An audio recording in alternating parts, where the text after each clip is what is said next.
கம்மியதாஸ் kitchen சொந்தங்கள் அனைவருக்கும் வணக்கம். எல்லோரும் எப்படி இருக்கீங்க? நல்லா இருக்கீங்களா? நம்ம சொந்தங்கள் அனைவரும் நீண்ட ஆயுளோடும் ஆரோக்கியத்தோடும் இருக்கணும்னு ஆண்டவனை பிரார்த்தனை பண்ணிவிட்டு இன்றைக்கான வீடியோ என்னன்னு பார்க்கலாம். இன்றைக்கி ரெஸ்டாரண்ட் ஸ்டைலில் வெஜிடபிள்ஸை பயன்படுத்தி ஒரு பாயா ரெசிபி எப்படி செய்கிறது அப்படிங்கிறது தான் பார்க்க போகிறோம்.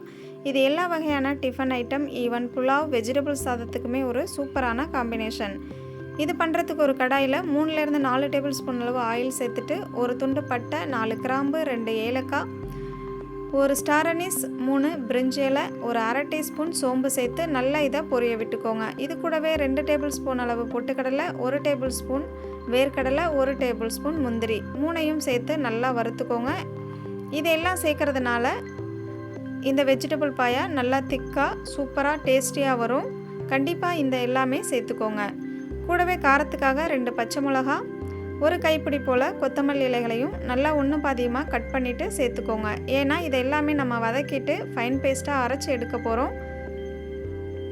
நீங்கள் கொத்தமல்லி இலைகளுக்கு பதிலாக கொத்தமல்லி தண்டு வச்சுருந்தீங்க அப்படின்னா கூட தாராளமாக பயன்படுத்திக்கலாம். இப்போ இதெல்லாம் நல்லா வதங்கி வந்ததுக்கப்புறம் 2 மீடியம் சைஸ் பெரிய வெங்காயத்தை ஒன்று பாதியமாக கட் பண்ணிக்கோங்க. கூடவே 2 மீடியம் சைஸ் தக்காளியும் ஒன்று பாதியமாக கட் பண்ணிவிட்டு வதக்கிக்கோங்க. வெங்காயம் தக்காளி சீக்கிரமாகவே வதங்கி வரத்துக்காக ஒரு அரை டேபிள் ஸ்பூன் அளவு உப்பு சேர்த்துக்கலாம். உப்பு சேர்த்து வதக்கும் போது சீக்கிரமாகவே வதங்கி வரும். இப்போது வெங்காயம் தக்காளி இந்த அளவுக்கு வதங்கி வந்ததுக்கப்புறம் ஒரு அரை மூடி தேங்காயை நல்லா துருவிட்டு சேர்த்துக்கோங்க. தேங்காயை கண்டிப்பாக துருவிட்டு சேர்த்துக்கோங்க. அப்போ தான் தேங்காய் நல்லா வதங்கி வரும். நமக்கு வெஜிடபிள் சால்னாவும் ரொம்ப டேஸ்டியாக கிடைக்கும்.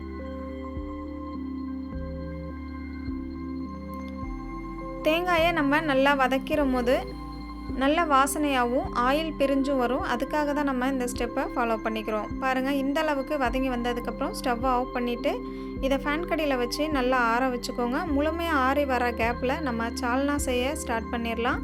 ஒரு கடாயில் 100 ml அளவு தேங்காய் எண்ணெய் சேர்த்துக்கோங்க. கண்டிப்பாக நீங்கள் தேங்காய் எண்ணெய் தான் சேர்க்கணும். ஒரு ஏலக்காய், ஒரு துண்டு பட்டை, ஒரு அரை டீஸ்பூன் சோம்பு, 3 கிராம்பு சேர்த்துட்டு நல்லா பொரிய விட்டுக்கோங்க. கூடவே 2 கைப்பிடி அளவு சின்ன வெங்காயத்தை நீள் வாக்கில் கட் பண்ணிவிட்டு சேர்த்துக்கோங்க. ஒரு 2 கொத்து போல் கருவேப்பிலை இலைகளையும் சேர்த்துட்டு நல்லா இதை வதக்கிக்கோங்க. வெங்காயம் நல்லா கண்ணாடி பதம் வதங்கி வர ஸ்டேஜில் ஒரு 2 டேபிள் ஸ்பூன் அளவு இஞ்சி பூண்டு விழுதுகள் சேர்த்துக்கோங்க. நீங்கள் இஞ்சி பூண்டு விழுது சேர்க்க விருப்பம் இல்லை அப்படின்னா டைரெக்டாக இஞ்சி ஒரு 2 இன்ச் அளவுக்கு எடுத்துக்கோங்க. பூண்டு ஒரு 6 பல் போல் எடுத்து இது கூடவே வதக்கி அரைச்சிக்கலாம். அதாவது நம்ம ஆல்ரெடி வதக்கி வச்சுருக்கோம் பார்த்திங்களா, அதிலையே சேர்த்து வதக்கிக்கோங்க. இப்போ இது கூட ஒரு அரை டீஸ்பூன் அளவு மஞ்சள் பொடி, 1 டீஸ்பூன் தனி மிளகாய் தூள், 2 டேபிள் ஸ்பூன் அளவு தனியாத்தூள், கொத்தமல்லி தூள் சேர்த்துக்கோங்க. கலருக்காக 1 டீஸ்பூன் அளவு காஷ்மீர் மிளகாய் பொடி சேர்க்குறேன். இது ஆப்ஷனல் தான், உங்ககிட்ட இருந்தால் நீங்கள் பயன்படுத்திக்கோங்க, இல்லைனா ஸ்கிப் பண்ணிக்கலாம். இப்போது 10 போல் பீன்ஸு, ஒரு 2 கேரட், ஒரு பெரிய உருளைக்கிழங்க தோலெல்லாம் நீக்கிட்டு நல்லா க்யூப்ஸாக கட் பண்ணி எடுத்து சேர்த்துக்கோங்க. காய் நல்லா வதங்கி வரட்டும். வதங்கி வந்ததுக்கப்புறமா இதில் ஒரு 3/4 லிட்டர் அளவு தண்ணி சேர்த்துக்கோங்க. நான் இன்றைக்கி ஒரு 5 பேர் சாப்பிட்ற அளவுக்கு தான் இந்த வெஜிடபிள் பாயா செய்துட்ருக்கேன். நீங்கள் குறைவாக வேணும் அப்படின்னா நம்ம சேர்த்துருக்க குவான்டிட்டி எல்லாமே குறைவாக பயன்படுத்திக்கோங்க.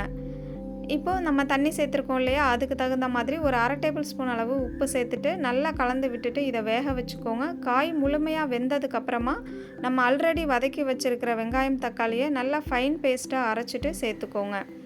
சேர்த்துட்டு இந்த ஸ்டேஜில் உங்களுக்கு எந்த அளவுக்கு பாயா வேணுமோ அந்தளவுக்கு நீங்கள் தண்ணி சேர்த்துக்கோங்க. நான் ஜாரெல்லாம் அலசிட்டு தேவையான அளவு தண்ணி சேர்த்துக்கிட்டேன். நம்ம ஆல்ரெடி கடலைப்பருப்பு, முந்திரி, பொட்டுக்கடலை இது எல்லாமே குழம்பு திக்னஸ் கொடுக்கறதுக்காக தான் சேர்த்துருக்கோம். அதனால் உங்களுக்கு தேவையான அளவு தண்ணி சேர்த்துக்கலாம். சேர்த்து நல்லா கலந்து விட்டுட்டு இது கூட ஒரு 2 கைப்பிடி அளவுக்கு காலிஃப்ளவரை குட்டி குட்டியாக கட் பண்ணிவிட்டு அதையும் சேர்த்துக்கோங்க. நம்ம காய் வதக்கும் போதே சேர்க்கக்கூடாது, ஏன்னா காய் குழஞ்சு போக வாய்ப்பு இருக்குது. இந்த ஸ்டேஜில் நீங்கள் காலிஃப்ளவரை சேர்த்திங்கன்னா கரெக்டாக வெந்து வந்திருக்கும். இப்போது உப்பெல்லாம் கரெக்டாக செக் பண்ணி பாருங்கள். பத்தலை அப்படின்னா உப்பு கொஞ்சம் ஆட் பண்ணிக்கோங்க. எனக்கு பத்தலை, அதனால் நான் மறுபடியும் ஒரு அரை டேபிள் ஸ்பூன் அளவு உப்பு சேர்த்துக்கிட்டேன்.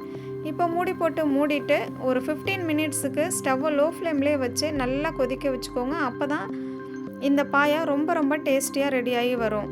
கடைசியாக கொஞ்சம் போல் கொத்தமல்லி இலைகள், கொஞ்சம் போல் புதினா இலைகளை பொடிசாக கட் பண்ணி சேர்த்துட்டு மறுபடியும் ஒரு 5 நிமிஷம் நல்லா கொதிக்க வச்சுக்கோங்க. அப்போ தான் கொத்தமல்லி இலைகள், புதினா இலைகளும் நல்லா வெந்து ஒரு டேஸ்டியான பாயா கிடைக்கும். அவ்வளோதான், நம்ம சுட சுட இந்த பாயாவை ரெடி பண்ணிட்டோம். ரொம்ப டேஸ்டியாக இருந்துச்சு. கண்டிப்பாக இந்த மெத்தடில் நீங்கள் உங்கள் வீட்டில் ஒரு முறை ட்ரை பண்ணி பாருங்கள். உங்களோட எக்ஸ்பீரியன்ஸை கண்டிப்பாக எங்களோட கமெண்டில் ஷேர் பண்ணுங்கள். தேங்க்யூ.